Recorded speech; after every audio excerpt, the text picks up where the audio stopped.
सदगुरुदेव भगवान की जय। श्री मौनी बाबा भगवान की जय। शिवोहम शिवोहम शिवोहम। महादेव कहते हैं, हे देवी, कुंडलनी शक्ति पिंड है, हंस पद है, बिंदु ही रूप है तथा निरंजन निराकार रूपातीत है।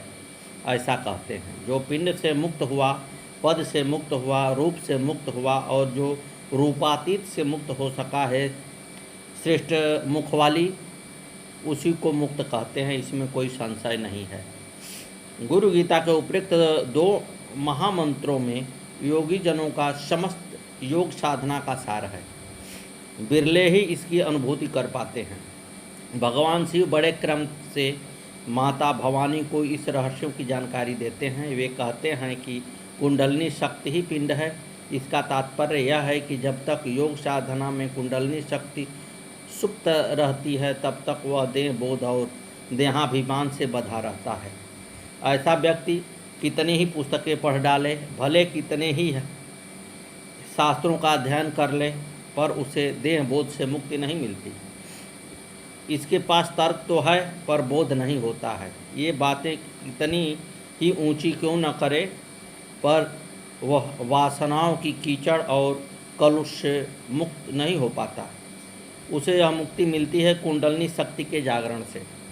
कुंडलनी के जागरण होते ही कीचड़ धुलने लगती है, कुसंस्कारों की काई छटने लगती है और तब उसे अनुभव होता है कि देह से परे भी उसकी सत्ता है।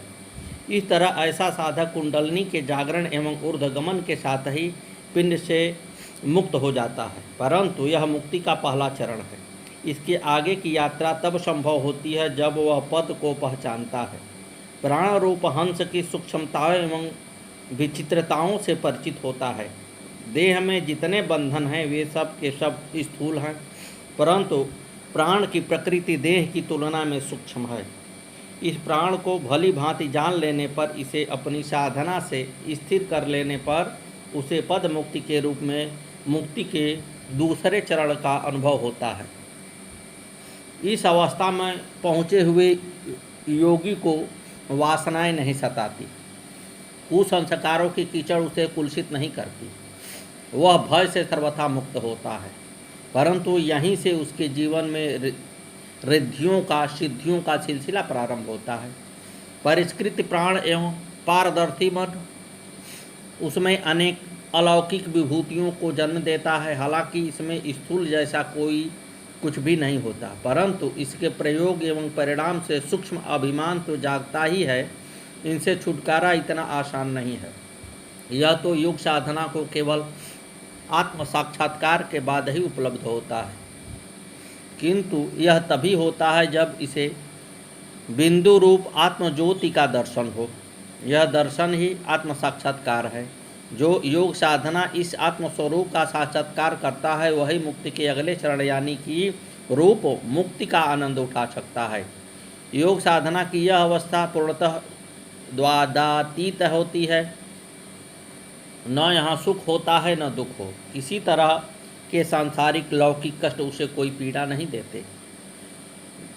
गुणों में बसते हैं, यह सत्य का अनुभव उसे उसी अवस्था में होता है।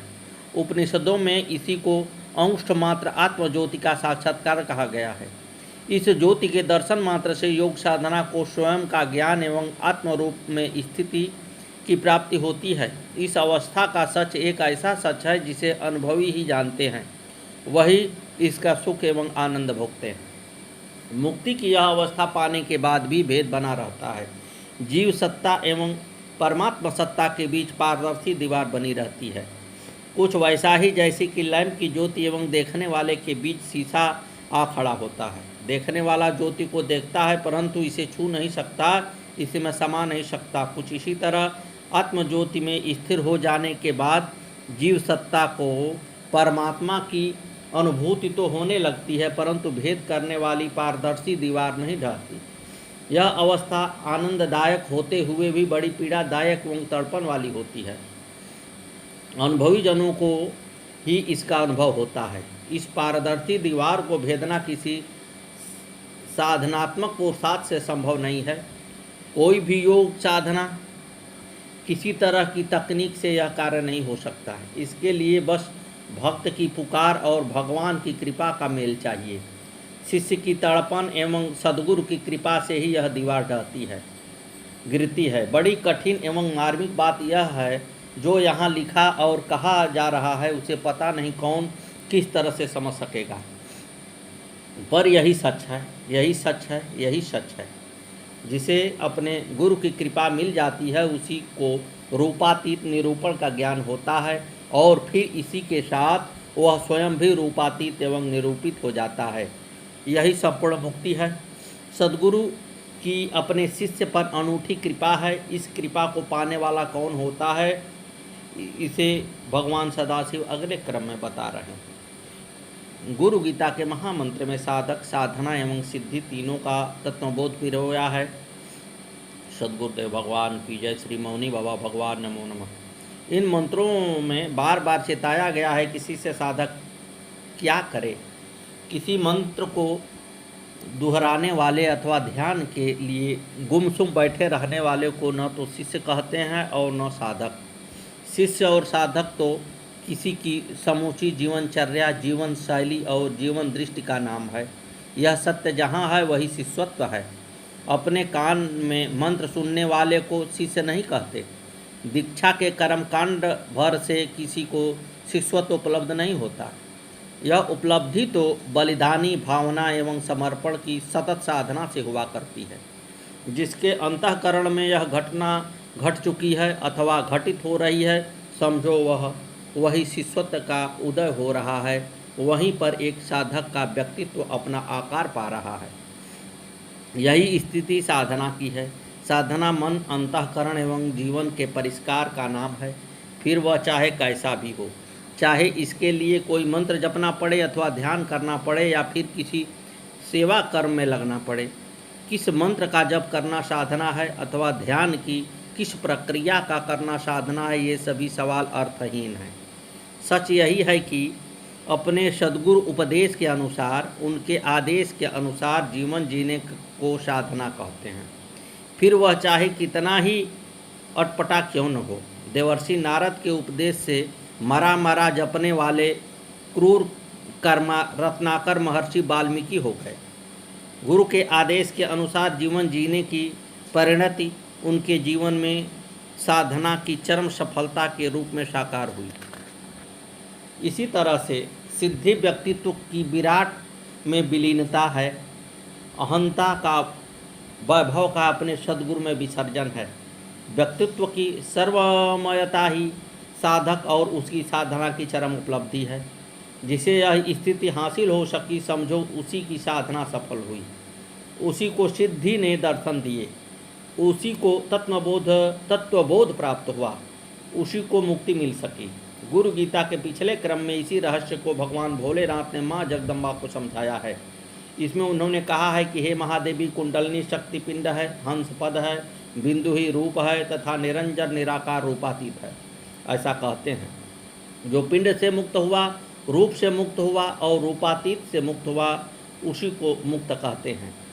इसके स्वरूप को और भी अधिक स्पष्ट करते हुए भगवान सदाशिव माँ भवानी से कहते हैं, स्वयं सर्वमयो भूत्वा परम तत्त्वं विलोकयेत् परात्परतरं नान्यात् सर्वन्मेन निरालयम् तस्यावलोकनं प्राप्यं सर्वसंगविवर्जितम् एकाकी निष्प्रियं शान्तं निष्ठासेत तत्प्रसादतः लब्धं वा लब्ध न लब्धं वा स्वल्पं वा बहुलं तथा निष्कामेनैव भोक्तव्यं सदा सन्तुष्टचेतसां सर्वज्ञपदमित्याहुदेहि सर्वमयो बुधाः सदानन्दं सदा शान्तो रमते यत्र कुचित् यत्रैव तिष्ठते सोऽपि स देशं पुण्यभाजनं मुक्तस्य लक्षणं देवी तवाग्रे कथं मया।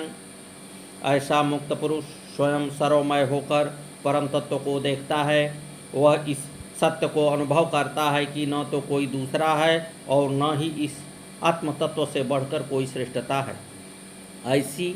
ऐसा अनुभव करते हुए वह संपूर्ण निराश्रय होकर जीता है। श्री गुरु कृपा से इस परम तत्व का अवलोकन करने के बाद शिष्य साधक सभी आसक्तियों से रहित एकाकी निष्प्रिय, शांत और स्थिर हो जाता है।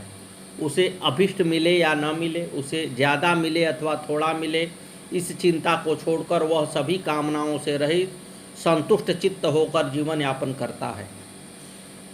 ज्ञानी जन इस अवस्था को ही सर्वज्ञ पद कहते हैं। इसे प्राप्त करके देहाधारी सर्वात्म हो जाता है। इस अवस्था को पाने वाला साधक सदा शांत, हमेशा ही आनंदित एवं यत्र तत्र रमने वाला होता है।